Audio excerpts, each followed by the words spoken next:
하나님의 말씀은 빌립보서 1장 1절로 시작을 합니다.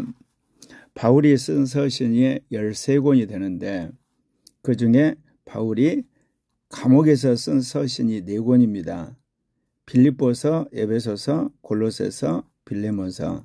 네, 그래서 이게 감옥에서 쓴 서신인데요.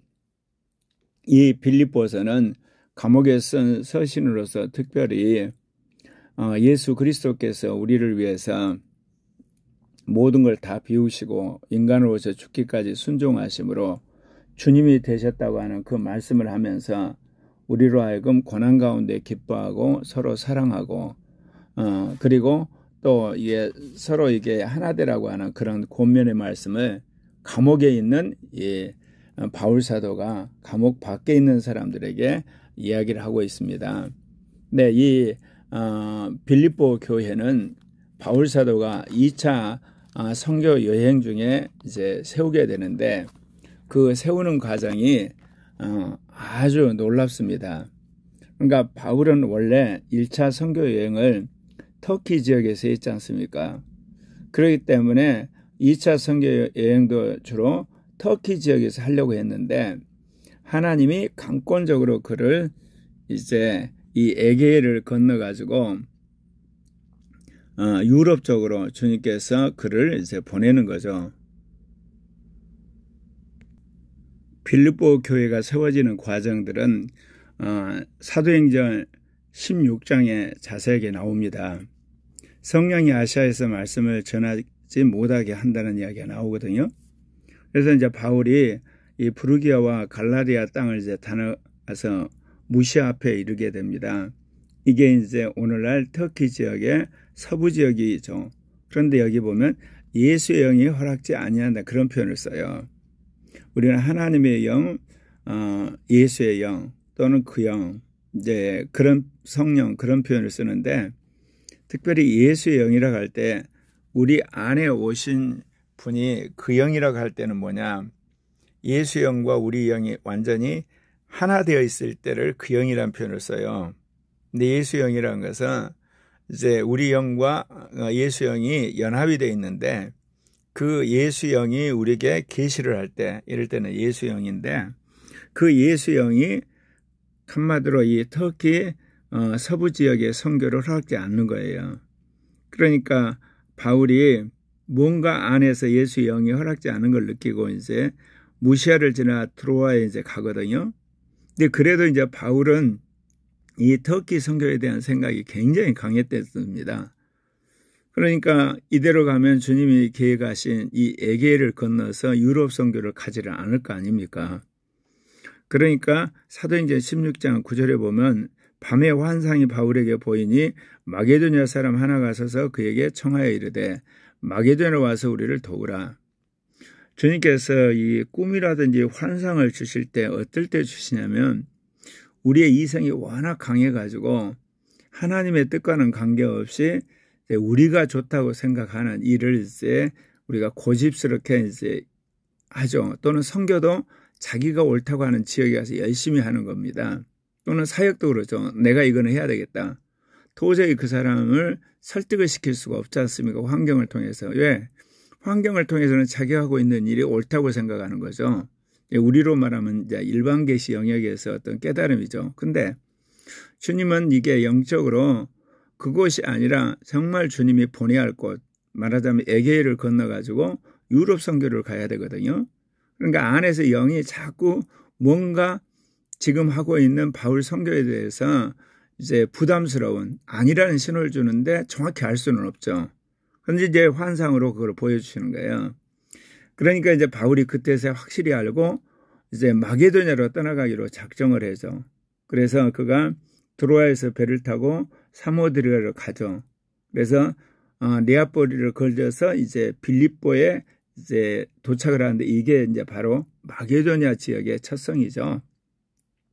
그래서 그가 이제 안식일에 기도할 걸 찾다가 보니까 이 강가에 여인들이 모여 있는 거예요.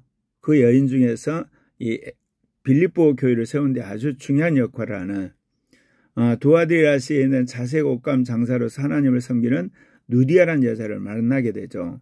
그래서 그 누디아가 바울의 말을 믿고 영접을 하고, 그래서 집으로 초청해서 모두 집안 식구의 세례를 받아요. 그리고 이제 그 집에 이제 강권을 하는데, 그곳에서 그가 이제 복음을 전하는 가운데 한마디로 귀신 들린 여종을 그가 이제 치유를 하죠.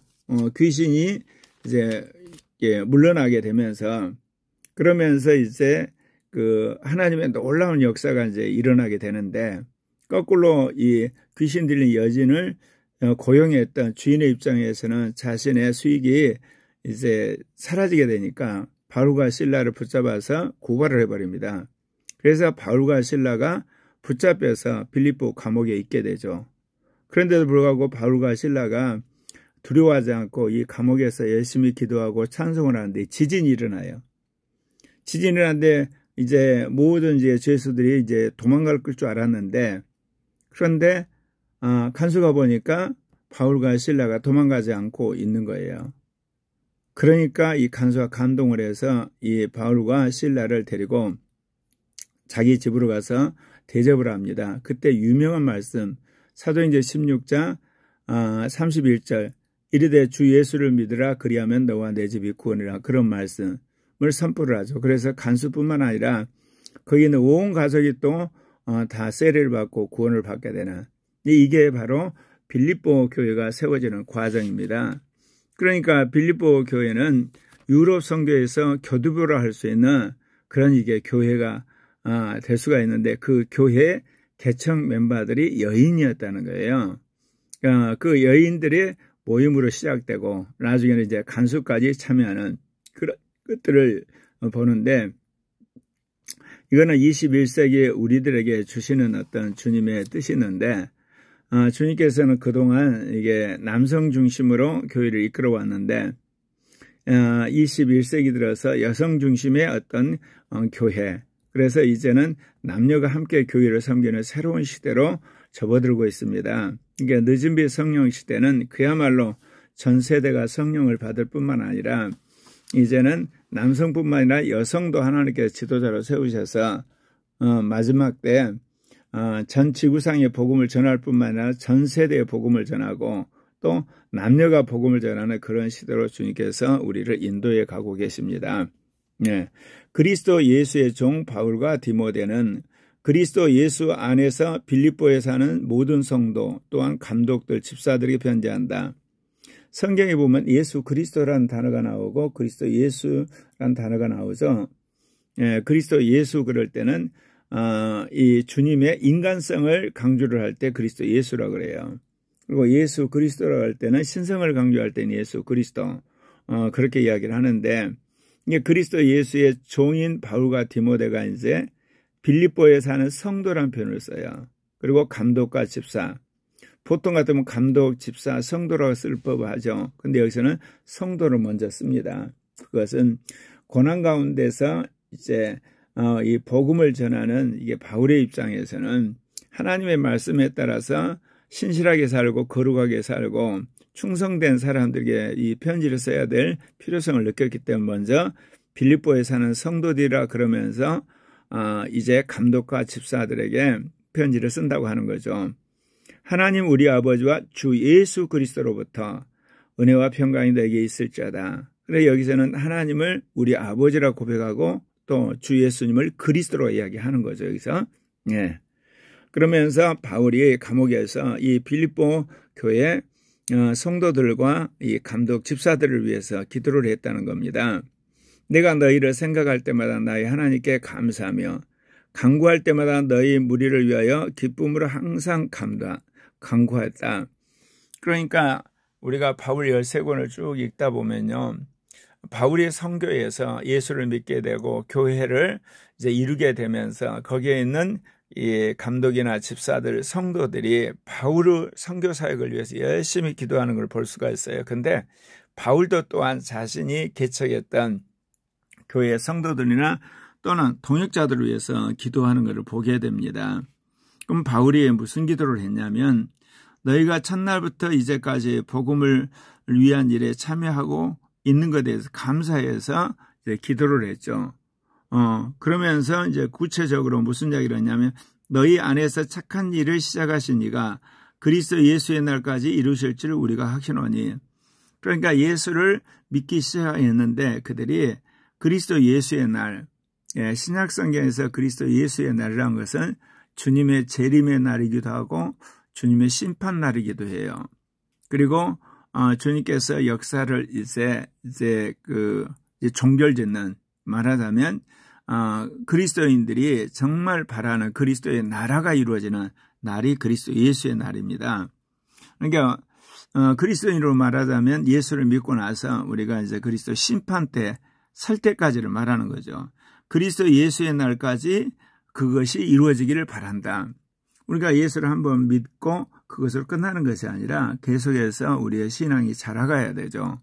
우리가 더 거룩해져 가고 더 의로워지고 더 진실해져야 되고 더 우리가 주님 앞에 충성된 사람으로 바뀌어져 가야 되는데, 여기서 보게 되면 우리 안에 착한 일을 시작하신 하나님이 그리스도 예수가 이루신다.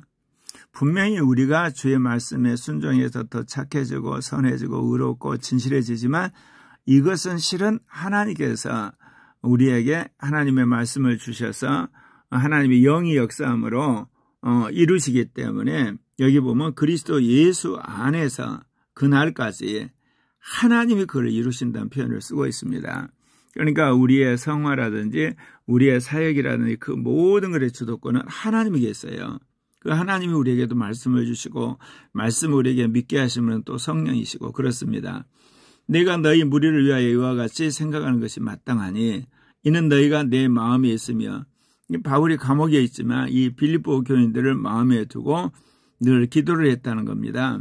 근데 이 빌립보 교회가 바울이 유럽 선교의 첫 번째 세운 교회이기도 하지만 끝까지 바울의 선교에 함께했던 교회예요. 그래서 나의 매임과 복음을 변명함과 확정함에 나와 함께 은혜에 참여한 자가 되었다. 이게 바울과 함께 계속해서 동역한 교회였기 때문에 이 표현을 쓰는 거예요. 바울이 이 감옥에 들어간 것도 물론이고 그곳에서 여전히 복음을 증거하는 것, 또 확신을 가지고 그가 사역하는 그 모든 일에 있어서 빌립보 교회가 함께했다는 겁니다. 내가 예수 그리스도의 심장으로 너희 무리를 얼마나 사모한지 하나님이 내 증인이시라. 그러니까 바울이 세운 여러 교회들이 있지만 그 중에서도 아끼고 그리고 늘 기억하는 교회들이 있죠. 이게 바로 이 빌립보 교회가 그랬던 것이죠. 그러니까 예수 그리스도의 심장으로 너희를 사랑한 줄 하나님이 아신다. 하나님이 증인이시다. 그토록 바울이 빌립보 교회를 사랑했고 또 늘 중보 기도를 했던 겁니다. 예. 내가 기도하노라 너희 사랑을 지식과 모든 총명으로 점점 더 풍성히 하사. 그러니까 우리가 사랑을 한다고 할 때 어떤 다른 사람을 돕고자 하는 열망 또는 어떤 물질적인 공개, 어떤 시간의 투자, 또 그 사람에 대한 어떤 지식이나 이런 것들을 우리가 공급함에 있어서 우리 자신이 이 사랑에 있어서 지식과 총명이 있어야 돼요. 그러니까 우리가 사랑의 열정만 가지고 남을 사랑하게 되면 시험이 될 때가 있어요. 이것과는 좀 이게 다른 예우하지만 오늘날 우리가 사람들에게 선물을 많이 하잖아요. 이것도 이제 사랑이잖아요. 워낙 우리가 못 살아실 때는 아무거나 선물을 해도요. 그걸 상대방이 기뻐해요. 왜 그러냐면 워낙 없기 때문에 어느 것을 이제 선물해도 그 집에 필요하거든요. 근데 오늘날 잘 살잖아요. 그러니까 여러분이 선물을 하실 때 꼭 물어보고 선물하시는 게 좋아요. 왜 그러냐면 이미 내가 선물을 했는데 이미 있는 거예요. 그러면 이거는 어떻게 보면 고마운 게 아니고 그 받는 사람 입장에서는 이거는 이제 재활용품으로 이제 내버리거나 또는 이게 다른 사람을 줘야 되는 그런 상황이 오는 겁니다. 이 이야기는 뭘 이야기하느냐? 사랑을 하는데 이 지혜와 지식이라는 건 상대방의 그 마음과 필요와 그 여건에 맞게 사랑을 해야 되잖아요. 그러려면 우리가 지혜와 지식이 그리고 총명함이 있어야 되는 거예요. 개인적인 차원도 그렇지만 우리가 이제 사회적인 봉사를 한다든지 국가적인 어떤 그 공동체를 향해서 일을 할 때도 지혜와 지식과 이 총명함과 이런 것들이 있어야 되는 겁니다. 그래서 너희가 어떤 사랑을 행할 때 이 어떤 지식과 총명으로 풍성하여져서 너희들이 어떤 일을 하는 데 있어서 선한 것을 분별하고 또 진실해서 주님 오신 날까지 그거를 지속적으로 행하기를 원한다. 그래서 오늘 여기 보면 빌립보서 1장 10절에 이런 말이 나와요. 너희로 지극히 선한 것을 분별하며 또 진실하여 허물 없이 그리스도의 날까지 이르고 또 그리스도의 날이 나오지 않습니까? 그러니까 앞에서는 하나님이 너희 안에 착한 일을 시작했는데 그리스도 예수의 날까지 그걸 이루시기를 원한다. 그렇게 이야기를 했고, 이거는 개인적으로 그 사람 안에서 이루시는 하나님의 일을 이야기한 거고, 여기서는 어떠냐면 너가 그리스도의 날까지 이렇게 사랑 안에 지식과 총명으로 풍성해지고, 그래서 선한 뜻이 무엇인가를 알고 진실로 열심히 그렇게 행하라.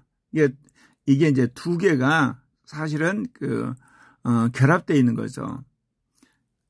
그리스도 예수의 날까지 우리 안에서 착한 일을 행하신 하나님이 계속해서 착한 일을 하게 할 것이다. 하나님이 우리 안에 행하신 걸 이야기하고, 또 이 10절에서는 너희가 사랑 안에서 모든 지혜와 지식과 총명으로 선한 뜻을 분별해서 진실하게 그걸 행하라. 그러니까 이것은 어떤 성도들 편에서 이야기를 하는 겁니다. 예수 그리스도로 말미암아 의의 열매가 가득하여 하나님의 영광과 찬송이 되기를 원하노라. 우리가 이 땅에서 의롭게 살고 거룩하게 더 진실하게 살게 되면 이게 이제 하나님께 영광이 되고 찬송이 되는 거예요. 우리가 이 땅에서 죄를 짓고 악한 짓을 하고 나쁜 짓을 하면 하나님의 영광을 가리우고 하나님의 이름을 더럽히는 것이 되는 거예요. 그렇기 때문에 하나님은 사람들에게 보이지를 않아요. 또 그들은 하나님을 믿지도 않아요. 그러면 하나님께 영광과 찬송이 되는 길은 우리가 이 땅에서 의의 열매, 선한 열매, 거룩한 열매 맺어야 되는 겁니다. 특별히 오늘 예수 그리스도로 말미암아 의의 열매가 가득하여 하나님께 영광과 찬송이 되기를 원한다 그랬죠. 예수 그리스도로 말미암아 우리가 이 땅에서 의로움과 진실함과 거룩함을 보이게 될 때 하늘 아버지가 영광을 받으시는 겁니다. 오늘 사도 바울이 감옥에 있으면서도 감옥 밖에 있는 동역자 되고 함께 동역하고 있는 빌립보 성도들과 또 감독들과 집사들에게 이 편지를 하는데 이 내용이 종말론적이에요. 바울이 감옥에 있어서 그런 것이 아니라 원래 그리스도인의 삶이는 종말론적인 거죠. 그래서 오늘 읽은 말씀 가운데 첫날부터 이제까지 복음을 위한 일에 너희가 참여했는데 이렇게 착한 일을 시작하신 하나님이 그리스도 예수의 날까지 이루시기를 원한다. 그리스도 심판 때까지, 그리스도 재림 때까지, 그리스도 나라가 이루어질 때까지 일을 이루실 것이다. 그러면서 뒷부분에서도 그런 이야기를 했던 거죠. 내가 기도하는데 너희 사랑에 모든 지식과 총명이 충만하여지고 선한 뜻이 무엇인가 알아서 진심으로 너희들이 그리스도의 날까지 계속해서 그렇게 하기를 원한다. 그렇게 이야기를 했던 겁니다. 주님께서 우리에게 요구하는 삶이라는 것은 이 썩어질 이 땅의 것 그리고 없어질 것이 아니라 영원한 하나님의 나라를 위해서 일하는 건데 하나님 나라에서 위해서 일하는 것이 뭐겠어요? 죽어가는 영혼을 살리는 것 그리고 하나님의 말씀대로 거룩하게 사는 것 그리고 오늘 이 시대에 주님께서 우리에게 주시는 성령의 인도를 따라서 진리를 선포하는 것 그 다음에 빛과 소금으로 이 사회를 개혁하는 것 그리고 이 나라를 자유민주주의 체제로 세우는 것 이러한 모든 것이 하나님께 영광과 찬송이 되는 일이기도 합니다. 우리 모두 이를 위해서 열심히 기도하고 또 열심히 일하고 열심히 투쟁하고 또 우리가 열심히 선거를 해야 되겠죠.